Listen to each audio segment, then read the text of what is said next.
கிறிஸ்துவுக்குள் அன்பானவர்களே, இன்றைய தியானத்திற்கு நாம் எடுத்துக்கொண்ட வேத பகுதி சங்கீதம் 31:15 முன்பகுதி.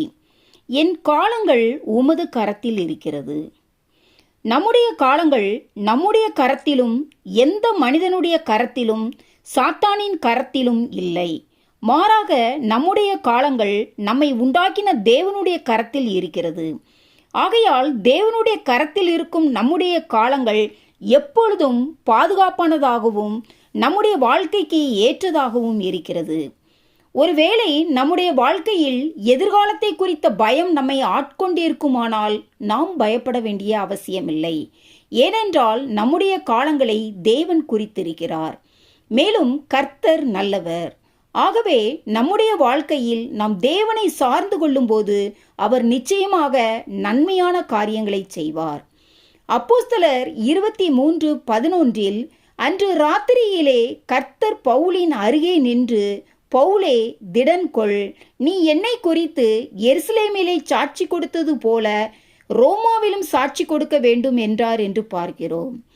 பவுலை யூதர்கள் திட்டமிட்டு ஏறக்குறைய கொலை செய்து விடுவார்கள் என்ற சூழ்நிலை வந்தபொழுது கர்த்தர் பவுலை பார்த்து இவ்விதமாக பேசினார். எனவே தேவன் அறியாதபடிக்கு நம்முடைய வாழ்க்கையில் நேரிடுவது ஒன்றுமில்லை. அதே சமயம் அவருடைய திட்டமில்லாமல் நம்முடைய வாழ்க்கை முடிவதும் இல்லை.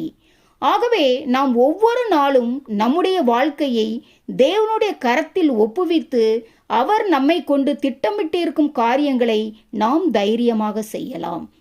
மேலும் அநித்தியமான இந்த உலகத்தை விட்டு பிரிந்து நாம் அவரோடு இருக்கும்படியான நித்தியமான வாழ்க்கையை தேவன் நமக்கு வைத்துள்ளார். ஆகவேதான் நாம் தேவனோடு ஐக்கியம் கொள்ளும்படியான சரியான வாழ்க்கை முறையை கொண்டிருப்பது மிகவும் அவசியமானது.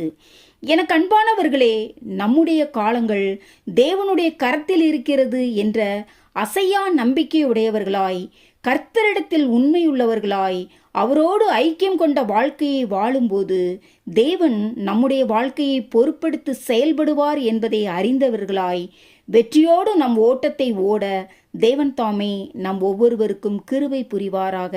ஆமேன். அல்லேலூயா.